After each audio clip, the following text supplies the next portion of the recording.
ఎస్సీలకు 1/3, ఎస్టీలకు వచ్చింది. మరి ఈ ఓబీసీలకు రానప్పుడు సామాజిక న్యాయం ఎలా జరుగుతుంది? చట్టాలనేటి ఈ దేశంలో అగ్రవర్ణాలకు ఆధిపత్య కులాలకు అనుకూలంగా తయారు చేయబడతాయి.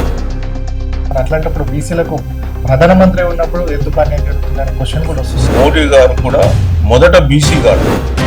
బీసీలు అనే వాళ్ళు గతంలో శూద్రులుగా పరిగణింపబడ్డారు. హైకోర్టు ఇచ్చిన గైడ్లైన్స్ ప్రకారమే రక్షణ చట్టం బీసీలకు సంబంధించి మళ్ళీ వాళ్ళే దాన్ని నిలుపుదల చేశారు అంటున్నారు. అక్కడ అమలు కాదు, ఇక్కడ ఏమన్నా అమలు లేదు. అక్కడ ఎందుకు అట్లా చేయడం జరిగింది? అంటే మీరు ఓబీసీలను ఎట్టి పరిస్థితుల్లో ఎదగనీయమని చెప్పేసి ఒక డెసిషన్ తీసుకున్నారు.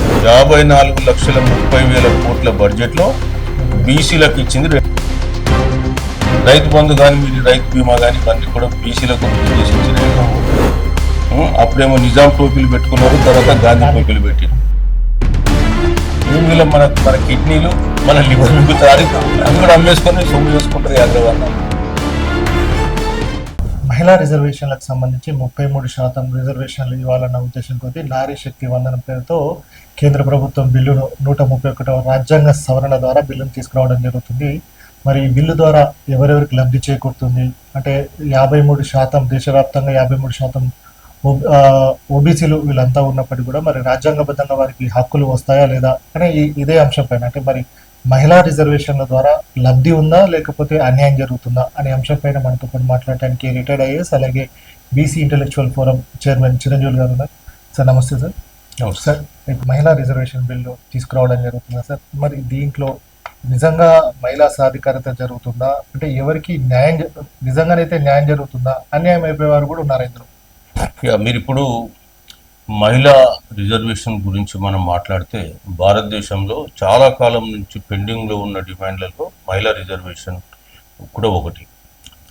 ఫార్చునేట్లీ ఆర్ అన్ఫార్చునేట్లీ 2023లో నారీ శక్తి వందన అభినయం ద్వారా చట్టసభలలో మహిళలకు 1/3 రిజర్వేషన్ కల్పిస్తూ చట్టం తీసుకురావడం జరిగింది. రాజ్యాంగ సవరణ జరిగింది. 103వ రాజ్యాంగ సవరణ 106వ రాజ్యాంగ సవరణ జరిగి చట్టం తీసుకొచ్చారు. అయితే ఆ చట్టంలో పేర్కొనబడ్డ అంశాలు ఏంటంటే వచ్చే సెన్సస్లో ఉమెన్ శాతాన్ని బట్టి అక్కడ కాన్స్టిట్యుయెన్సీస్ను రిజర్వ్ చేసి ఆ తర్వాత వచ్చే ఎన్నికల్లో ఇంప్లిమెంట్ చేయమన్నారు. అంటే చెప్పాలంటే 2029 ఎన్నికల్లో ఇంప్లిమెంట్ అవుతుంది, 2027లో సెన్సస్ జరుగుతుంది. ఇది ఇక్కడ ఉన్నటువంటి ప్రొవిజన్స్. అయితే ఇప్పుడు ప్రభుత్వం ఏం చేస్తుంది, 2029 దాకా ఎందుకు తక్షణమే దాన్ని అమలు చేయాలనే ఉద్దేశంతో వాళ్ళు ఇప్పుడు చట్ట సవరణకు తీసుకొచ్చారు బిల్లు. ఇది 131 రాజ్యాంగ సవరణ బిల్. ఇది అంటే ఈ బిల్లు పాస్ అయితే మళ్ళీ చట్టం అవుతుంది. సో ఇప్పుడు 106వ రాజ్యాంగ సవరణ చట్టం ద్వారా ఎట్లయితే ఉమెన్ రిజర్వేషన్ నారీ శక్తి వందన అభినయం తీసుకొచ్చారో సో దానికి సవరణలు చేస్తుంది. అంటే మహిళలకు ఈ దేశంలో 1/3 రిజర్వేషన్ ఇవ్వాలనేటువంటి చట్టం ఆల్రెడీ వచ్చేసింది 2023. ఇప్పుడు ఓన్లీ ఆ చట్టంలో కొన్ని సవరణలు చేస్తుంది. అయితే ఈ చట్టం వల్ల లాభాలు ఎవరికి నష్టాలు ఎవరికి అని మనం ఒకసారి బేరీజ్ వేసుకుంటే దేశ జనాభాలో సగం మహిళలు. అట్లాంటి మహిళలు చట్టసభల్లో లేనప్పుడు ఖచ్చితంగా వాళ్ళ భాగస్వామ్యం పరిపాలనలో ఉండదు. కాబట్టి నేచురల్గా బాగా పరిపాలన అనేది వన్ సైడ్ పరిపాలన జరుగుతుంది. సో అది ప్రజాస్వామ్యానికి మంచిది కాదు. కాబట్టి ఖచ్చితంగా ప్రజాస్వామ్యంలో అన్ని వర్గాలు పాల్గొనాలి. కాబట్టి మహిళలకు రిజర్వేషన్ ఇవ్వడంలో ఎవరికి ఎలాంటి అభ్యంతరం లేదు.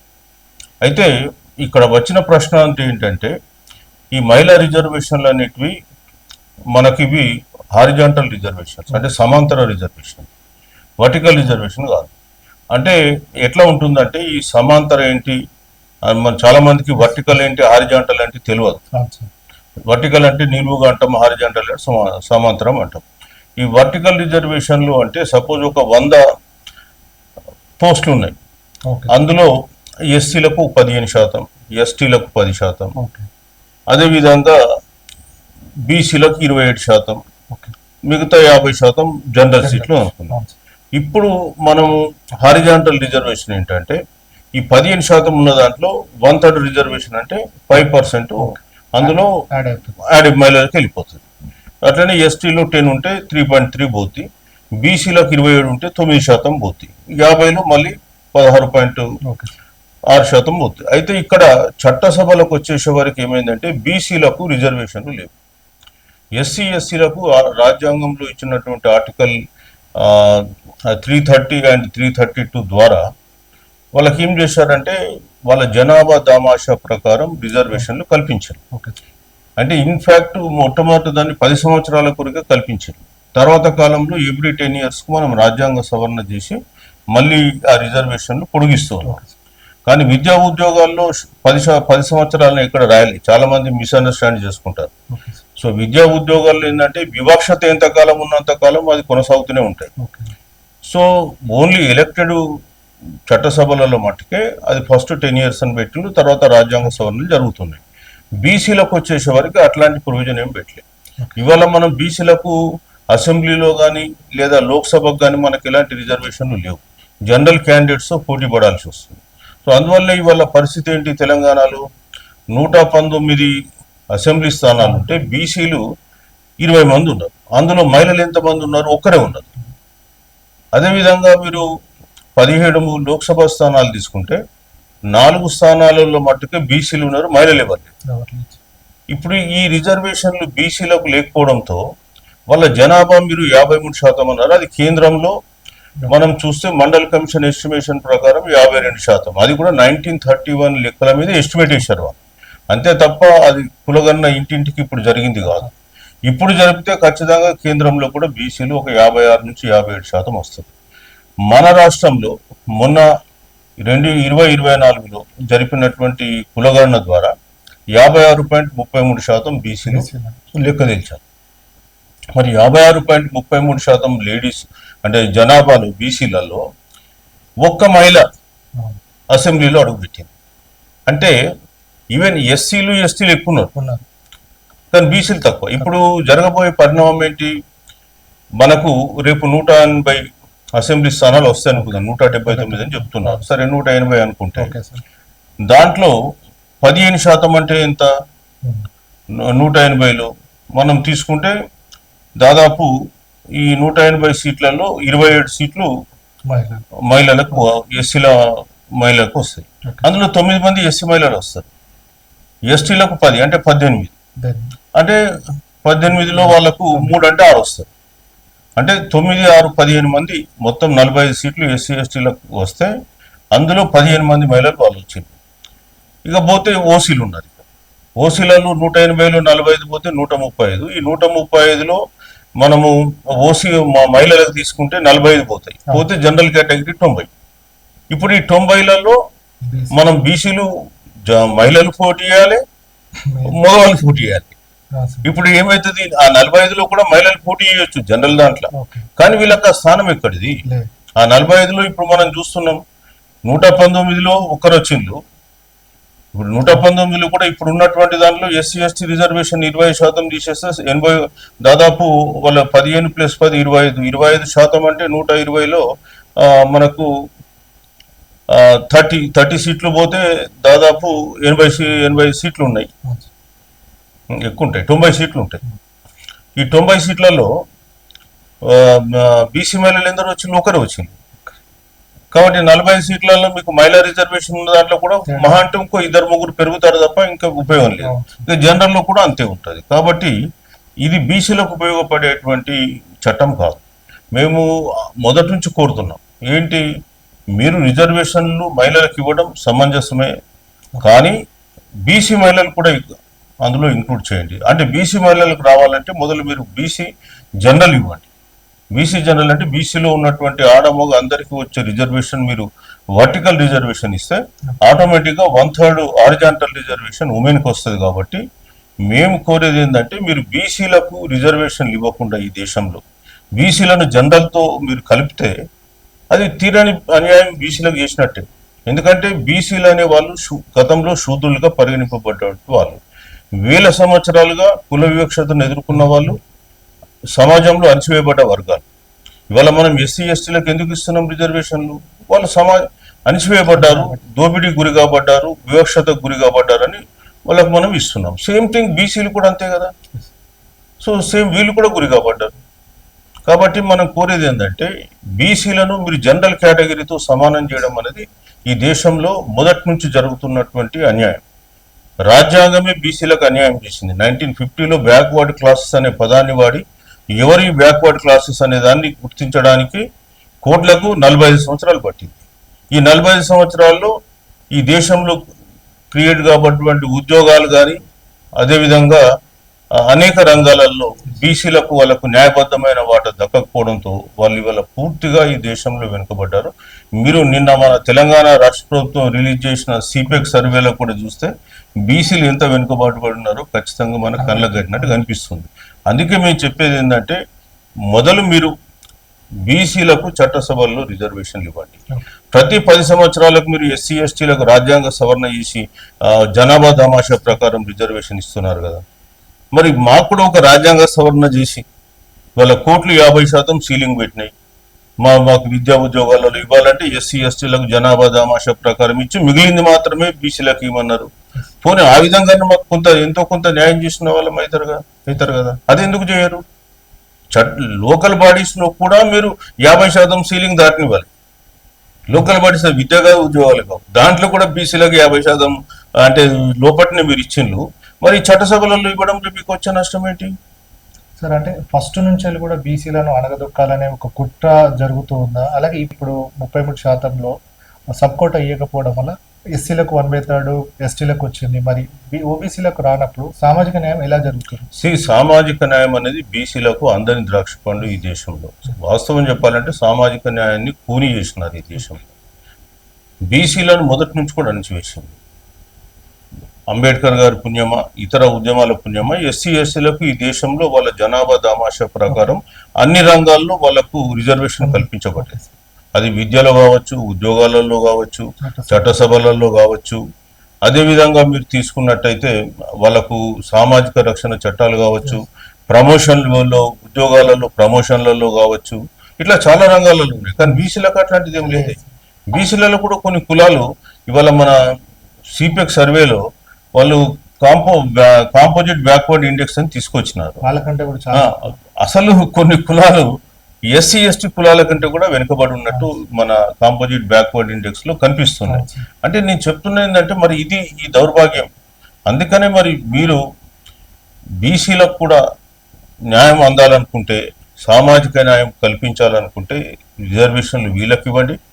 బీసీలలో కూడా మీరు సబ్ కేటగరైజేషన్ చేయండి. ఎందుకంటే బీసీలలో కూడా అన్ని కులాలు ఈక్వల్ గా develop కాలేవు.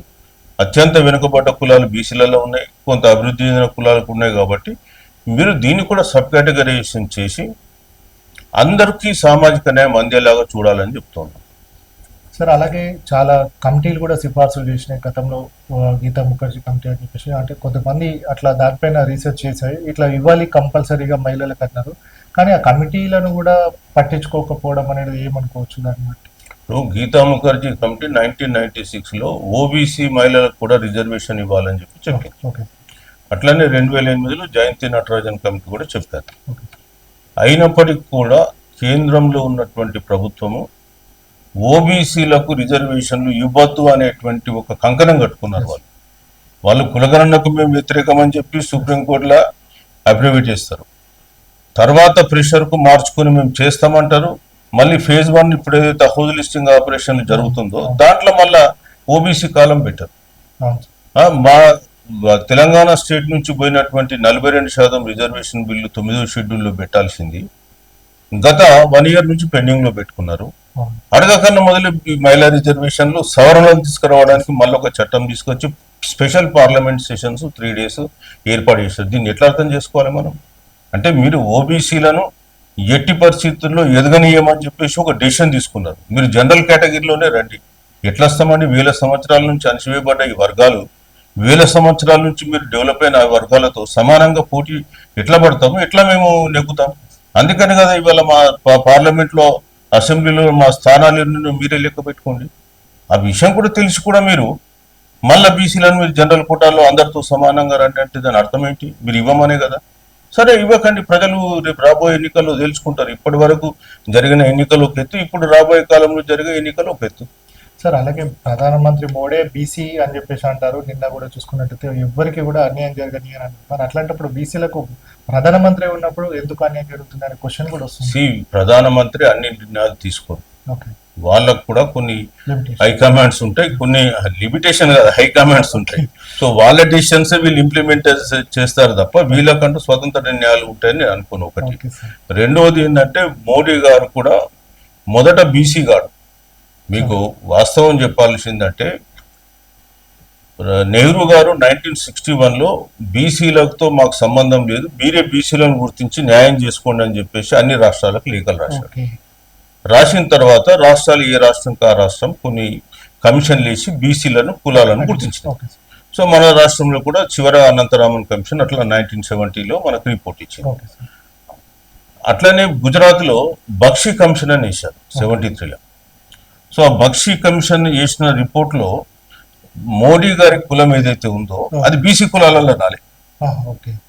It was not listed in the BC communities. ఆ తర్వాత మండల్ కమిషన్ 1978లో మండల్ కమిషన్ వచ్చింది. వచ్చినప్పుడు వాళ్ళు దేశవ్యాప్తంగా సర్వే చేసి 3743 కులాలను బీసీ కులాలుగా తేల్చినప్పుడు మోడీ కులం అందులో వచ్చింది. సో అప్పుడు 1990లో మండల్ కమిషన్ రిపోర్ట్ ఇంప్లిమెంట్ చేయాలన్నప్పుడు ఇవాళ రాష్ట్రాల లిస్టులు వేరే ఉన్నాయి, కేంద్రంలో ఉన్న 3743 కులాలు వేరే ఉన్నాయి, ఏది ఇంప్లిమెంట్ చేయాలనేటువంటి ప్రశ్న ఉద్భవించింది. సో అప్పుడు ఉద్భవించినప్పుడు జరిగింది ఏంటంటే రాష్ట్రాల్లో కేంద్రంలో ఉన్న 2 లిస్టులు టాలీ అయితే వాళ్ళకి ఇద్దాం, మిగతాది ఇవ్వద్దు అన్నారు. అన్నప్పుడు మోడీ కులం ఓబీసీలో రాలే, because they are not in the OBC. Bakshi commission లో లేరు కదా. 1995లో అప్పుడున్నది కాంగ్రెస్ గవర్నమెంట్ గుజరాత్ లో, వాళ్ళు కొన్ని కులాలను బీసీలలో చేర్చిండ్రు, అందులో మోడీ కులం ఉంది గాంచి. అట్లా వాళ్ళు ఫస్ట్ బీసీలోకి వచ్చారు. ఆ తర్వాత కేంద్రంలో అప్పుడు మరి 90లో ఇంప్లిమెంట్ చేసినప్పుడు వీళ్ళు ఓబీసీలో రాలే కదా. తర్వాత ఓబీసీలో రావడానికి 2002లో వాజ్పేయి గవర్నమెంట్ లో వచ్చింది. సో ఈయన బీసీయా ఓబీసీయా అనేది ప్రజలు తెలుసుకోమని చెప్తున్న వాస్తవం ఇది. సో ఆయన మండల్ కమిషన్ కు వ్యతిరేకంగా అద్వానీ గారు రథయాత్ర చేస్తే గుజరాత్ లో ఆ రథయాత్రను లీడ్ చేసినటువంటి వ్యక్తి నరేంద్ర మోడీ. అది గుర్తుపెట్టుకోండి. మరి ఆయన బీసీయా ఓబీసీయా ఏంటి అనేది ప్రజలు నిర్ధారించుకోండి, మేమేం దాని మీద మాట్లాడదలుచుకోలేదు. మనం కులంలో పుట్టంగానే ఓబీసీ కావండి, మనకు కూడా క్వాలిటీస్ ఉండాలి. మీకు ఇప్పుడు ఎంతో మంది అగ్రవర్ణాల్లో పుట్టిన వాళ్ళు కూడా ఉంటారు, వాళ్ళు నిజంగా కూడా సామాజిక న్యాయం కొరకు పనిచేసిన వాళ్ళు. తెలంగాణ ఉద్యమంలో 1000 ఎకరాలు వదులుకొని పనిచేసిన రామనారాయణ రెడ్డి గారు లేరా? అట్లాంటి మహానుభావులు చాలా మంది ఉన్నారు. ఇప్పుడు ఈ సామాజిక వ్యవస్థకు, ఈ బ్రాహ్మణిక వ్యవస్థకు వ్యతిరేకంగా పోరాడింది రాజా రామ్మోహన్ రాయ్ కానీ ఈశ్వరచంద్ర విద్యాసాగర్ అని బ్రాహ్మణులు కాదా? కాబట్టి మనం ఈయన బీసీ అని మనం అనుకున్నంత మాత్రాన ఈయన ఏ టైప్ ఆఫ్ బీసీ ప్రజలు తెలుసుకోవాలని చెప్తున్నాడు. సార్ అలాగే ఈ డీలిమిటేషన్ కి సంబంధించి జనగణన అని చెప్పేసి పెట్టారు. అలాగే మరి మహిళా ఓబీసీకి అంటే రిజర్వేషన్లకు సంబంధించి చూసుకున్నట్టయితే మరి కులగణన ఇప్పుడు మీరు ఇంతకుముందు చెప్పారు కాలం లేదని చెప్పేసి, దాంట్లో మరి దీనికి ఎందుకు లింకప్ చేయలేకపోతున్నారు? ఇప్పుడు కేంద్రం 2027లో యాక్చువల్ సెన్సస్ జరుపుతుంది. దాంట్లో మేము కులగణన కూడా చేస్తామంటున్నాం. సంతోషం. ఆ రిపోర్ట్ వచ్చే వరకు ఆగితే సమస్య వచ్చేది కాదు. కానీ కేంద్రం ఆ రిపోర్ట్ వచ్చేదాకా ఆగుతలేదు. ఇన్ని సంవత్సరాలు 78 సంవత్సరాల నుంచి మహిళా రిజర్వేషన్ లేనిది ఈ ఒక్క సంవత్సరానికి ఏమొచ్చింది తొందర? ఎందుకంత హడావిడి? కేవలం కులగణన జరిగి ఆ రిపోర్ట్ వస్తే భారతదేశంలో ఉన్నటువంటి వాస్తవాలు బయటకు వస్తాయి. ఇవాళ తెలంగాణలో సిపెక్ సర్వే ద్వారా ఎట్లయితే కొన్ని వాస్తవాలు బయటకు వచ్చినాయో అట్లాగే ఈ దేశంలో ఈ కులగణన అనేది ఎక్స్రే అనొచ్చు, ఎంఆర్ఐ అనొచ్చు, ఏదైనా అనొచ్చు, పక్కన పెడదాం. సో వాస్తవంగా సమాజంలో ఏ వర్గాలు స్వాతంత్రం తర్వాత ఫలాలు అనుభవిస్తున్నాయి, ఎవరికి అభివృద్ధి ఫలాలు అందాయి, ఎవరికి అందలేవు అనే విషయాలు బయటకు వస్తాయి. అప్పుడు ప్రజల నుంచి డిమాండ్ పెరిగి రిజర్వేషన్లు పెంచాలి, మేము నిజంగా అన్యాయానికి గురైనటువంటి విషయం తెలుస్తుంది. ఈరోజు కూడా మీరు చూస్తే కేంద్రంలో 31 లక్షల ఉద్యోగాలు నింపినాయి, 9 లక్షల ఖాళీలు ఉన్నాయి, 40 లక్షల. అందులో బీసీ కేటగిరీలో చూస్తే కేవలం ఒక 25 కులాలే కేంద్రంలో బీసీ కేటగిరీలో లబ్ధి పొంది. అస్సలే ఉద్యోగం పొందని కులాలు 983 కులాలు ఉన్నాయి కేంద్రంలో. అస్సలే ఉద్యోగం పొందలేదు, ఒక్క ఉద్యోగం కూడా పొందలేదు. 983 క్యాస్ట్లు. ఇది మనం చెప్పింది కాదు, రోహిణి కమిషన్ ఇచ్చిన రిపోర్ట్. మరి అట్లాంటప్పుడు మరి సామాజిక న్యాయం కొరకు డిమాండ్లు పెరగవాలి. కష్టం. 80 ఏళ్ళ నుంచి స్వాతంత్రంలో మాకు ఒక్క ఉద్యోగం కేంద్రంలో మేము వద్దలేమంటే మా పరిస్థితి ఏంటి? మరి నేచురల్గా అడుగుతాం. కాబట్టి ఆ ఇష్యూలు వస్తాయి. ఆ ఇష్యూల నుంచి తప్పించుకోవడం కొరకు దీన్ని అడ్వాన్స్ చేసి ఇవాళ మహిళా బిల్లును ముందుకు తీసుకెళ్తాం. సార్ మనం చూసినాం స్థానిక సంస్థలుగా అప్పుడైతేనో రిజర్వేషన్లు ఓకే అది ఇది అని చెప్పేసి చేసింది. మరి ఇప్పుడు చట్టసభలకు వచ్చేసరికి పార్లమెంట్ కోవాలన్నా అని అసెంబ్లీ కోవాలనేసరికి ఎందుకు హర్డిల్స్ సృష్టిస్తున్నారు? అంటే కింది స్థాయిలో మీరు ఏమనగారు కానీ పైనకైతే మీరు రావద్దని నా ఉద్దేశం. కింది స్థాయిలో కూడా ఎక్కడ కానీ ఇచ్చిండ్రు 27%. ఇప్పుడు మన దగ్గర 29% నడుస్తుంది. 25 బీసీలకు ఉంది, బీసీలో 4 కలిపి 29 ఉంది, 50% లోపల ఉంది రిజర్వేషన్. ఇప్పుడు ఆ 50% దాటనీయలే కదా. 42 చేస్తే కేంద్రంలో పాస్ అయ్యకపోయి కేంద్రం దానికి ఒప్పుకుంటలే. కానీ వాళ్ళు మాత్రము అనుకున్నది టహీమని 50% సీలింగ్ అని మనకు పెట్టింది కదా. మరి ఈడబ్ల్యూఎస్ 10% కలిపినప్పుడు 60% అయింది కానీ ఎట్లా ఒప్పుకున్నారండి కోర్టులు? 50% దాటద్దు అని మీరే చెప్పినారు. 10% ఈడబ్ల్యూఎస్ ఎట్లా ఒప్పుకున్నారండి? చట్టాలు అనేటి ఈ దేశంలో అగ్రవర్ణాలకు ఆధిపత్య కులాలకు అనుకూలంగా తయారు చేయబడతాయి. కోర్టులు కూడా అట్లాగే వాటిని వివరిస్తాయి. ఈరోజు సిపిఎక్ సర్వేనే చూద్దాం. సిపిఎక్ సర్వే ప్రకారం ఓసీలు ఎంతమంది అండి? 15.65 ఇచ్చారు. 15.65 ఓసీలు అన్నమాట. దాంట్లో 2.8 అనేది కులం చెప్పని వాళ్ళు ఉన్నారు. అది తీసేస్తే ఎంత వస్తుంది? 15.5లో 3 తీసేస్తే 15.5లో 3 తీస్తే 12.5 అంటే 12.8 లేదా 13% వస్తుంది. 12.8లో నీకు 10% రిజర్వేషన్ ఎట్లా ఇస్తామండి? జనాభా దామాషా ప్రకారం ఓసీలకు ఇస్తావా? ఎస్సీలకు జనాభా దామాషా ప్రకారం ఇస్తావు, ఎస్టీలకు ఇస్తారు, ఓసీలకు ఇస్తారు, మరి బీసీలకు ఇయరా? ఇవాళ నేను చెప్పిన సర్వే కాదు, సిపిఎక్ సర్వేనే చూడండి. ఆ సిపిఎక్ సర్వే ఏం చెప్పింది? మీరు 13% లేరు అని చెప్పింది. మరి 13% లేని వాళ్ళకి 10% ఎట్లా ఇస్తారండి? మరి దాంట్లో మళ్ళీ ఆర్థికపరమైన పారామీటర్స్ ఉన్నాయి. ఆర్థికపరమైన పారామీటర్స్ నువ్వు తీసుకుంటే 4% కూడా రాదు. మీరు ఎంత శాతం ఉన్నారో అంత తీసుకుంటే 4% మేము వద్దంటలే. మరి మాకు కూడా అదే శాతం ఇవ్వండి కదా. మేము అడిగేది ఏంటి? మాకు అదే శాతం ఇవ్వండి. మీరు 15 ఉన్నారు కదా, 15 తీసుకోండి, పోనీ మేము వద్దంటలే. వీళ్ళకి ఎట్లా జనాభా దామాషం ఇచ్చారు, వాళ్ళకి జనాభా దామాషా ప్రకారం మాకు కూడా ఇవ్వండి అది శాతం. మాకేమన్నా అద్దనేది ఉందా? మీరు మీ జనాభా దామాషా ప్రకారం మీ శాతాలు మీరు తీసుకుంటారు కానీ ఓన్లీ బీసీల శాతాలకు మాత్రం ఇవ్వడానికి మీకు ఇష్టం లేదా? అది బీసీలు అర్థం చేసుకోవాలి. మేము కోరేది కూడా అదే. మనం వేసి ఓటేస్తే వాళ్ళు అక్కడ సీట్లో కూర్చున్నారు. నీ ఓటు లేని రోజు వాటి సీట్లు ఉండదు అక్కడ. ఆ విషయాన్ని మనం గుర్తుపెట్టుకోవాల్సింది చెప్తాం. సరే, ఇప్పుడు ఈ చట్టం వచ్చిన తర్వాత కూడా కొంచెం ఇంప్లిమెంటేషన్ టైం ఉంటుంది కదా. సో మరి ఓబీసీ మహిళల కోసం 1/3 సబ్ కోటాన్ని తెచ్చుకోవడానికి కోసం ఏ విధంగా మనం ముందుకెళ్లాల్సి వస్తుంది? ఇప్పుడు ప్రజాస్వామ్యంలో ఏ రాజకీయ పార్టీ అయినా ఎప్పుడు ప్రజల గోడు వింటది.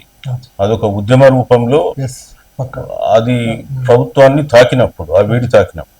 ఇవల్ల బీసీ సంఘాలు, ఓబీసీ సంఘాలు దేశవ్యాప్తంగా చేయాల్సినటువంటి పని ఏంటంటే ఈ రిజర్వేషన్ల ఉద్యమం పెద్ద ఎత్తున తీసుకొని రావాలి. అప్పుడు కానీ ప్రభుత్వాలు కదిలి రావు. సో ప్రభుత్వానికి వేడి దాకేలాగా ఉద్యమాలు నిర్మించాలి. ఆ నిర్మించినప్పుడే ప్రభుత్వాలు దిగొస్తాయి. సో మేము కూడా చేయబోయేది ఏంటంటే బీసీ ప్రజలకు దేశవ్యాప్తంగా కూడా ఒక అవగాహన కల్పిస్తున్నాం. ఇప్పటిదాకా మేమంతా కూడా ఎడ్యుకేటివ్ పార్టీ చేస్తున్నాం. ఇంకా ఎడ్యుకేషన్ పార్ట్కు పోలేదు. ఎడ్యుకేషన్ పార్ట్కు కూడా వస్తుంది. సో కొంత టైం తీసుకుంటుంది కల్మినేషన్. సో ఇప్పుడు అంతా కూడా భావజాలాన్ని అందిస్తున్నాం కాబట్టి కొద్దిగా ప్రజలలో మార్పు కనిపిస్తుంది. అయ్యో మనం నిజంగా 5 సంవత్సరాలుగా ఇంత అన్యాయానికి గురైనామా, ఇంత వివక్షతకు గురైనామా, మనం ఇంత అన్యాయం చేస్తున్నారనే విషయాలు అర్థమవుతుంది. కాబట్టి ఖచ్చితంగా మేము రాబోయే కాలంలో ఒక్కసారి వాళ్ళకు ఆ నాలెడ్జ్ అబ్బిందనుకో ఆటోమేటిక్గా వాళ్ళే మారిపోతారు. ఇవాళ కేంద్రంలో కూడా మేమేం చెప్తున్నాం, 54 లక్షల కోట్ల బడ్జెట్ కేంద్రం ఈ సంవత్సరం 26-27 ఆర్థిక సంవత్సరంలో. బీసీలకు ఎంత ఇచ్చిండ్రండి? 54,30,000 కోట్ల బడ్జెట్లో బీసీలకు ఇచ్చింది 2,000 కోట్లు. అంటే 52% జనాభా వ్యయంతో నువ్వు ఇస్తావు 2,000 కోట్లు. ఎవరికి ఇచ్చినావే? ఈ దేశవ్యాప్తంగా నువ్వు భిక్షమిస్తున్నావా? బీసీలకు ఏమన్నా ఏం అడగటం లేదు కదా. మరి what is this non sense? మీకు 1,00,000 పనులు ఉంటే నేను కాదనను. మరి నువ్వు మిగతా వర్గాలకు ఎంత పెడుతున్నావు కూడా చూడు. మాకు ఎందుకు అంత తక్కువ పెడతావు? అడగాలి కదా ప్రశ్న. మరి అది బీసీలు చెప్తున్నాం, ఇప్పుడు ప్రశ్నించే విధానం చెప్తున్నాం. మనం అడిగేది ఏంది? మనకి ఎక్కడ అన్యాయం జరుగుతుంది, ఏ విధంగా మనను తొక్కుతున్నారు, అది కదా. సార్ ఇప్పుడు నార్త్ ఇండియాలో చూసుకుంటే బీసీ రక్షణ అంటే ఓబీసీకి మీరు ఇక్కడ నుంచి ఇంటెలెక్చువల్ ఫోరం, పొలిటికల్ ఫ్రంట్ ఇద్దరు కూడా చెప్తున్నారు కదా కొద్ది రోజుల నుంచి, ఏదంటే రక్షణ చట్టం కావాలి ఆంధ్రప్రదేశ్లో తీసుకొచ్చినట్టు ఇక్కడ. సో నార్త్లో చూసుకున్నట్టయితే మీరు అన్నట్టు కొద్ది రోజుల్లోనే సుప్రీంకోర్టు ఇచ్చిన గైడ్లైన్స్ ప్రకారమే రక్షణ చట్టం బీసీలకు సంబంధించి మళ్ళీ వాళ్ళే దాన్ని అది నిలుపుదల చేశారంటున్నారు. అక్కడ అమలు కాదు, ఇక్కడ ఏమైనా అమలు అవుతుంది? అక్కడ ఎందుకు అట్లా చేయడం జరిగింది? ఇప్పుడు యూనివర్సిటీస్లలో కొంతమంది స్టూడెంట్స్ ఆత్మహత్యలు చేసుకున్నారు. మన దగ్గర రోహిత్ వేమ్లా, సో అట్లానే మహారాష్ట్రలో ఒక విద్యార్థి ఇట్లా ఉన్నప్పుడు, సో యూనివర్సిటీలలో ఈ రక్షణ కొరకు కొన్ని ఈక్విటీ రూల్స్ తీసుకురమ్మన్నారు. సో అప్పుడు సుప్రీంకోర్టు ఇచ్చినటువంటి గైడ్లైన్స్ ప్రకారము UGC university grant commission equity rules తీసుకొచ్చి ఎస్సీ ఎస్టీ బీసీ విద్యార్థులను ఓసీ విద్యార్థులు దూషించినట్టయితే వాళ్ళ మీద కేసులు పెట్టచ్చు అనేటువంటి విషయం తీసుకొచ్చింది. ఎస్సీ ఎస్టీలకు ఆల్రెడీ ప్రత్యేక చట్టం ఉంది, కానీ బీసీ అనే పదం చేర్చినందుకే అగ్రవర్ణాలంతా కూడా నార్త్ ఇండియాల అగ్రహోదగ్రులైపోయి ప్రభుత్వాన్ని విపరీతంగా నిందించి కోర్టుకెళ్ళి అదే కోర్టు ఏదైతే పెట్టమని చెప్పి ఆర్డర్ ఇచ్చిందో అదే కోర్టు స్టే ఇచ్చింది. ఇది ఈ దేశంలో ఉన్నటువంటి సామాజిక న్యాయం, రాజకీయ రీతి. ఇక మరి ఇది ఇట్లాంటి సామాజిక న్యాయం వ్యవస్థలో అమలవుతుంది. ఇక రక్షణ చట్టాల గురించి వస్తే ఎస్సీ ఎస్టీలకు 89లో రక్షణ చట్టం వచ్చింది, బీసీలకు రాలేదు. ఆంధ్రప్రదేశ్ కూడా ఇంకా చేయలేదు, కేవలం డ్రాఫ్ట్ రూపంలోనే ఉంది. వాళ్ళు మొదలు పేపర్కి అంతా లీకేజ్ ఇచ్చేసి ప్రజల మైండ్ సెట్ ప్రిపేర్ చేస్తున్నారు. సో చూడండి, ఒక స్టేట్ చేస్తే ఆటోమేటిక్గా ఇంకో స్టేట్ మీద ప్రెషర్ పెట్టడానికి కూడా వీలుంటుంది. 100% బీసీలకు కూడా రక్షణ చట్టం రావాల్సిందని చెప్పి కోరుకుంటున్నాం. సార్ ఇప్పుడున్న సిచ్యువేషన్ అంటే మహిళా రిజర్వేషన్ బిల్లు వస్తున్న సందర్భంలో మా గతం నుంచి మీరు ఎప్పటి నుంచి అంటున్నారు బీసీల జనాభా తగ్గింది, అవన్నీ కూడా ప్రభుత్వం ఏమో లేదు అని చెప్పేసి చాలా మాటలు చెప్పడం ఉన్నట్టుగా, అంటే సడన్ గా ఎందుకు ఇది రిలీజ్ చేయడం జరిగింది? అది కూడా ఒక రాజకీయమైన కుట్రలో భాగమే అని మేము అనుకుంటున్నాం. ఎందుకంటే లాస్ట్ ఇయర్ ఫిబ్రవరి 2వ తారీఖున 2025 ఫిబ్రవరి 2వ తేదీన ముఖ్యమంత్రి గారు అసెంబ్లీలో చెప్పినారు ఈ కులగణన ఫిగర్స్ రిలీజ్ చేయమని ఎన్నిసార్లు అడిగినా చేయలేదు. ఈరోజు మహిళా బిల్లు పైన చర్చ జరుగుతుంది కాబట్టి ఆ చర్చను డైవర్ట్ చేయాలని ఉద్దేశమా, లేదా కేంద్ర ప్రభుత్వాన్ని డిఫెన్స్లోకి నెట్టేసి రేపు మీరు కూడా ఇట్లా కులగణన జరపాలని చేయడానికి ఒక ప్రెషరా, మాకు తెలియదు. కానీ ఇందులో రాజకీయ ప్రయోజనాలు మాత్రం ఎవరిది వారు వెతుక్కుంటున్నారు, అందులో మాత్రం అనుమానం లేదు. ఒకటి, పోనీ కులగణన జరిపినలు 1 year నుంచి మీ దగ్గర రిపోర్ట్ ఉంది, మీరు బీసీలకు చేసింది ఏంటంటే బడ్జెట్లో ఏమన్నా స్పెషల్గా కొన్ని కులాలు ఏదైతే వెనుకబడ్డ కులాలు ఉన్నాయో ఆ కులాలలో వాళ్ళకి లబ్ధి చేకూర్చాలని ఏమన్నా ఫండ్ పెట్టిందా? మీరు ఇచ్చిన సిపెక్ రిపోర్ట్లోనే రైతు బంధు అంటే రైతు భరోసా, ఇప్పుడు రైతు భరోసా కానీ రైతు బీమా కానీ ఫ్రీ ఎలక్ట్రిసిటీ కానీ తర్వాత రైతు రుణమాఫీ కానీ ఎవరికి బెనిఫిట్ అయినా ఏం రాసిందండి? భూములు కూడా వాళ్ళకి, భూములు 4.8% ఉన్న వాళ్ళకు 13.5 ఉందని మీరే రాస్తారు. అసలు దీంట్లో దాదాపు ఇవాళ వీటన్నిటికి కలిపి సుమారు ఒక 50,000 కోట్ల దాకా ఖర్చు పెడుతున్నారు. ఏది? రైతు భరోసా, తర్వాత ఫ్రీ కరెంటు, రైతు రుణమాఫీ. దీంట్లో మెజారిటీ బెనిఫిట్ అంతా కూడా ఉన్న వాళ్ళకే పోతుంది. భూములు ఉన్న వాళ్ళకు, పైసలు ఉన్నోనికి పోతే అసలు ఈ సంక్షేమం అంటే అర్థం ఏంటండి? సంక్షేమం అంటే లేని వారికి మనం ఆర్థిక సహాయం చేసి వాడి ఆర్థికంగా ఎదుగుదల చేయడానికి మనం చేయాల్సింది పోయి ఉన్న డబ్బులన్నీ దూసి మీరు ఉన్నోనికే పెడితే మరి లేనుడు ఎట్లా ఎదుగుతాడండి? మా బీసీ కార్పొరేషన్ లేకపోతే రూపాయి ఇవ్వరు. మీరు రైతు సంక్షేమం పేరిట మీ వర్గాలకు, మీ కులాలకు అప్పులు తీసుకొచ్చి మరి రైతు రుణమాఫీ చేసి వాళ్ళకి డబ్బులు ఇస్తారు. ఈ ఎక్కడ సామాజిక న్యాయము, ఎక్కడ ఈ బీసీలు అభివృద్ధి అవుతారు? ఈ రాష్ట్రంలో దాదాపు 25-30 లక్షల బీసీ కుటుంబాలకు 1 ఇంచు భూమి లేదు. నువ్వు ఖర్చు పెట్టే 50,000 కోట్లు మాకేమొస్తాయండి? వాడికి మరి కార్పొరేషన్లోనే కనీసం ఆర్థికంగా వాళ్ళ అభివృద్ధి ఎదగడానికి రూపాయో 2 రూపాయలు ఇవ్వాలి కదా. గత 2 సంవత్సరాలు 3 సంవత్సరాలకు 1 రూపాయి ఇవ్వలేదు గవర్నమెంట్. అంటే ఎంత బీసీల మీద మీకు కక్ష అండి? నాకు అర్థం కాదు. ఓటేసినందుకేనా మా మీద కక్ష? సరే ఇప్పుడు మరి ఇట్లాంటి సర్వేలు చేయడం ఎందుకు, ఇంత ఉన్నారని చెప్పడం ఎందుకు, చెప్పిన తర్వాత రివల్యూషన్ వస్తుందని తెలుసు, అయినప్పటికీ కూడా ఇంకా న్యాయం చేయడానికి కూడా ఎందుకు ప్రభుత్వాలు వీళ్ళకు ప్రజలకు సంక్షేమం చేయాలనేటువంటి ఆలోచన 1% కూడా లేదు. Okay sir. ఎంతసేపు వాళ్ళు ఉన్న పీరియడ్లో తాము ఎట్లా లాభపడాలనే ఆలోచన తప్ప ఇంకా వేరే విధంగా లేదు. ఏదో ప్రజలను మభ్యపెట్టడానికి మేము మీకు లాభం చేస్తున్నామని చెప్తున్నారు. మేము ఇన్ని సంక్షేమాలు అన్ని సంక్షేమాలు అని అంటున్నారు. బాబా, సంక్షేమంలో మా వాటా ఎంత, మాకు వచ్చే లాభం ఎంత? ఇవాళ నువ్వు రైతు భరోసా మీద 20,000 కోట్లు బస్తావు, 12,000 కోట్లు 14,000 కోట్లు సంవత్సరానికి ఇస్తున్నాం. రైతు రుణమాఫీ 28 కోట్లు 28,000 కోట్లు ఇచ్చినాం. ఫ్రీ కరెంట్ కింద 8,000 కోట్లు 9,000 కోట్లు ఇస్తున్నాం. ఇవన్నీ మెజారిటీ లబ్ధి పొందింది ఎవడండి? అగ్రవర్ణాలు, భూములు ఉన్న వాళ్ళు. మరిగా మాకేమొచ్చిందండి? మరి మేము ఎటుపో ఇవేం కావాలి? మా గురించి ఎందుకు ఆలోచించారు? మీ రిపోర్ట్లో రాసినాయి, నేను రాయలే. మీ సిపిఎక్ సర్వేలని మే వాళ్ళే రాసిండ్రు.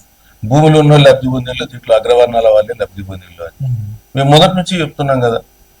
రైతు బంధు కానీ, మీరు రైతు బీమా కానీ, ఇవన్నీ కూడా బీసీల కొరకు ఉద్దేశించినవి కావు, ఎస్సీ ఎస్టీలకు ఉద్దేశించినవి కావు. కేవలం ఆ వర్గాలకు లబ్ధి చేసుకోవడానికి వాళ్ళు పెట్టుకున్నారు. రైతులందరి సంక్షేమం అనే పేరు మీద ఒక నరేటివ్ బిల్డప్ చేసుకొని ఇస్తున్నారు. మీరు ఇస్తే ఇచ్చుకోండి, నేను దాంట్లో మాకు కూడా ఇవ్వండి బాబు అని మేము అడుగుతున్నాం. మరి మాకెందుకు ఇవ్వరు అని మేము అడుగుతున్నాం. సరే, ఇప్పుడు ఉన్న అంటే ఈ జనరేషన్ స్మార్ట్గా అయిపోయింది అంతా కూడా. ఇప్పటి వరకు ఉన్న వాళ్ళు అంటే జాబ్లో ఉన్న వాళ్ళు కావచ్చు, బీసీలలో ఎంతసేపు అంటే ఇంకా ముందుకు రాలేదు. మీరు ఇలాంటి వాళ్ళు ఇప్పుడు కొంచెం చైతన్యం తీసుకొస్తున్నారు. అయినప్పుడు కూడా చాలా మంది కూడా మాకెందుకులే అన్నట్టే కనబడుతుంది ఇప్పుడు కూడా. మరి యువతని, బీసీలో ఉన్న యువతని చైతన్యవంతం చేసేందుకు మీరు అంటే ఇంటలెక్చువల్ ఫోరంగా ఏ విధంగా వారందరినీ తీసుకెళ్తారు? మొట్టమొదటి ఏంటంటే ఐడియాలజీ మనం స్ప్రెడ్ చేయాలి. భావజాలాన్ని స్ప్రెడ్ చేయకుండా ప్రజల్లో చైతన్యం రాదు. సో ఒక్క సిరా చుక్క లక్ష మెదళ్ళను కదిలిస్తుంది అన్నాడు కాళోజీ గారు. కాబట్టి మనం ఆ సిరా చుక్కను లక్ష మెదళ్ళను కదిలించడానికి వాడుతూ ఉన్నాం. ఒకటి, ఈ చైతన్యం వచ్చిన తర్వాత ప్రజలే ఎవరిది వారు కార్యకర్తలుగా తయారవుతారు, ఎదుగుతారు. అది ఒకటి. రెండవది ఏంటంటే ఈ భావజాల వ్యాప్తి కొరకు అనేకమైనటువంటి చర్యలు మనం తీసుకుంటున్నాం, మీరు కూడా చూస్తూనే ఉన్నారు. సో ఇది ఒక ఇది. సో అంబేద్కర్ గారు ఏం చెప్పారు? బోధించు, సమీకరించు, పోరాడన్నాడు. సో ఇప్పుడు బోధిస్తున్నాం. నెక్స్ట్ సమీకరించే స్టేజ్ ఉంది, థర్డ్ పోరాడే స్టేజ్ ఉంది. కాబట్టి ఇవన్నీ కూడా ఆటోమేటిక్గా ఫ్లో అవుతాయి. దాంట్లో మనము అంటే కొంతకాలం టైం పట్టచ్చు కానీ అంతే తప్ప అవి జరగవని అనుకోకూడదు. నేను మొదటి నుంచి చెప్పేది అంటే తెలంగాణ అనేది ఒక పోరాటాల గడ్డ. అనేకమైన పోరాటాలు జరిగినాయి భారతదేశంలో. ఒక పంజాబ్ రాష్ట్రానికి, ఒక తెలంగాణ రాష్ట్రానికి మాత్రమే పోలికుంది. ఇంకా వేరే ఏ రాష్ట్రాలు కూడా ఇన్ని పోరాటాలు చేయాలి, ఇన్ని పోరాటాల గడ్డలు కావు. కాబట్టే తెలంగాణలో మరో పోరాటం రాబోతుంది. అది బీసీలకు సంబంధించిన సమస్య. ఇప్పటి వరకు ఏ ఉద్యమం తెలంగాణలో బీసీల కొరకు జరగాలి. నైజాంకు వ్యతిరేకంగా జరిగిన పోరాటం, నైజాంను దించాలి, భారతదేశంలో కలవాలి, అది జరిగింది. అప్పుడున్న భూస్వాములు మళ్ళీ గాంధీ టోపీలు పెట్టుకుని వచ్చి ఇక్కడ లీడర్లుగా తయారైనలు. అప్పుడేమో నిజాం టోపీలు పెట్టుకున్నారు, తర్వాత గాంధీ టోపీలు పెట్టారు. సరే, 4,000 మంది అమరులైన్లు నైజాంలో అప్పుడు సాయుధ రైతాంగ పోరాటంలో. తర్వాత కాలంలో మావోయిస్ట్ ఉద్యమాలు వచ్చినాయి, భూముల కొరకు వచ్చినాయి. సో ప్రభుత్వాలు భూ సంస్కరణలు తెచ్చినాయి. ఆ తర్వాత తొలి దశ తెలంగాణ, మలి దశ తెలంగాణ వచ్చి మళ్ళొక 2,000 మంది చనిపోయారు. సో ఈ మావోయిస్ట్ ఉద్యమాలలో ఒక 4-5 వేల మంది చనిపోయారు. ఈ లెక్కన తీసుకుంటే 10-12 వేల మంది తెలంగాణలో అమరులైంది. కాబట్టి ఇక్కడ తెలంగాణలో పోరాటాల గురించి ఎప్పుడు మీరు తక్కువ అంచనా వేయకూడదు. 100% మళ్ళా ఒక పోరాటం బీసీ ఉద్యమ రూపంలో వస్తుంది. తర్వాత తెలంగాణలో పవర్ ఈక్వేషన్స్ మారుతాయని చెప్తుంది. థ్యాంక్స్. సో మొత్తంగా ఓబీసీలకు సంబంధించి ఏ విధంగా అన్యాయం జరుగుతుంది, మొత్తంగా ఓబీసీ సమాజానికి ఏ విధంగా అన్యాయం అవుతుంది అనేది కూడా చిరంజీవి గారు క్షుణ్ణంగా చెప్పడం జరిగింది. ఇప్పుడు మహిళా బిల్లులకు సంబంధించి చూసుకున్నట్టయితే సబ్ కోటా ఇవ్వకపోతే మాత్రం అటు అగ్రవర్ణాల వాళ్ళే తమ వారసులు కావచ్చు, తమ ఇంట్లో వాళ్ళని వారందరినీ కూడా వారే రాజకీయ పెత్తనం చేసే అవకాశం కనబడుతుంది అనేది కూడా అందరికీ తెలుస్తున్న నేపథ్యమే ఉంది. సో మొత్తానికైతే ఈ తెలంగాణ రాష్ట్రంలో రాబోయేది బీసీలకు సంబంధించిన అజిటేషన్ అనేది రాబోతుందని, ప్రతి ఒక్కరు కూడా బీసీ సమాజం ఇంకా మేల్కోవాల్సిన అవసరం ఉందని చెప్పేసి తమ రాజ్యాధికారంతోనే మన హక్కుల్ని సాధించుకునే అవకాశం ఉంటుందని కూడా చెప్తున్న నేపథ్యం కనబడుతుంది. ప్రభాకర్తో గణేష్, సమయం టీవీ, హైదరాబాద్ నుంచి. ఈ వీడియోపై మీ అభిప్రాయాన్ని కమెంట్ బాక్స్లో తప్పకుండా తెలియచేయండి. అలాగే ఈ వీడియోని లైక్ చేయండి. మీరు చేసే ఒక్క లైక్ మరిన్ని వీడియోలు చేయడానికి మాకెంతో ప్రోత్సాహాన్నిస్తుంది. సామాన్యుడి కోసం మేమందించే సమాచారం కోసం సమయం టీవీ ఛానల్ని ఇప్పుడే సబ్స్క్రైబ్ చేసుకోండి.